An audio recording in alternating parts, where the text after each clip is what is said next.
কমিটির লোকজন মুসল্লিদের উপর মানে অমানবিকভাবে নির্যাতন করে, অমানবিক কথাবার্তা বলে। যে আমরা সাধারণ মুসল্লিরা যারা যে রিক্সা চালায়, ভ্যান চালায়, ঠেলাগাড়ি চালায়, লেবার, এরা নাকি মসজিদে আসলে মসজিদে অন্যান্য মুসল্লিদের নামাজ নাকি ভঙ্গ হয়ে যায়। ঘামের গন্ধ যদি মুসল্লিদের নামাজ ভঙ্গ হয়ে যায়, এই কথাটা যদি কমিটির লোকজন বলতে পারে, তাহলে আমরা কমিটির বিলুপ্ত চাইবো না। যে আমরা চাই, আমরা যে আমাদের সভাপতি সাহেবকে মানে স্মারকলিপিটা জানাচ্ছি যে কমিটির লোকজন যেগুলো 14 বছরের পুরাতন কমিটিকে বিলুপ্ত করে দিয়ে নতুন কমিটি এলাকার মুসল্লিদের নিয়ে সমন্বয় করে কমিটি গঠন করে আপনার মসজিদের আদবটা যেন রক্ষা থাকে।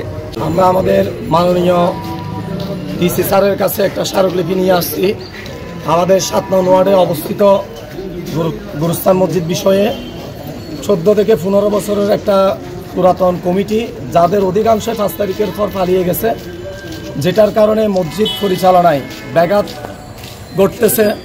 পাশাপাশি একটা গুরুত্বপূর্ণ মসজিদ হিসেবে এলাকার মানুষজন যে স্বাধীনভাবে নামাজ কালাম পড়বে, সেটাতেও কিন্তু অনেকজন সেটাতে বাধাগ্রস্ত করে। পাশাপাশি আমাদের কাছে যতটুকু খবর আছে যে ইমাম এবং মুয়াজ্জিনদের সাথে, খতিবের সাথে বা যারা আছেন তাদের সাথে দীর্ঘদিনের কমিটি হওয়ার কারণে, একটা স্বেচ্ছাচারিতা, একটা অহমিকার কারণে তাদের মধ্যে একটা দূরত্ব আছে। কমিটি এবং এই কমিটির অধিকাংশ সদস্যরা মারাও গেছেন 14-15 বছরের কমিটি হওয়ার কারণে।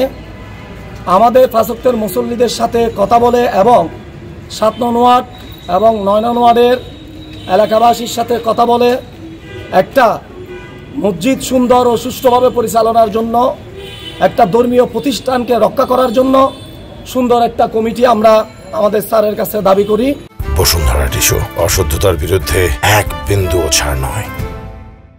আমরা আজকে আসছি ডিসি স্যারের কাছে একটা আবেদন নিয়ে একটা স্মারকলিপি দিব। আমরা এটা আমার মূল উদ্দেশ্য হচ্ছে এই গুরুস্থান মসজিদে যে কমিটিটা ছিল, এটা অনেক দিন থেকে অনেক পুরাতন কমিটি। ওই কমিটির অনেকেই মৃত্যুবরণ করেছে। আবার বিশেষ করে 5 তারিখের পরে অনেক সদস্য পলাতক।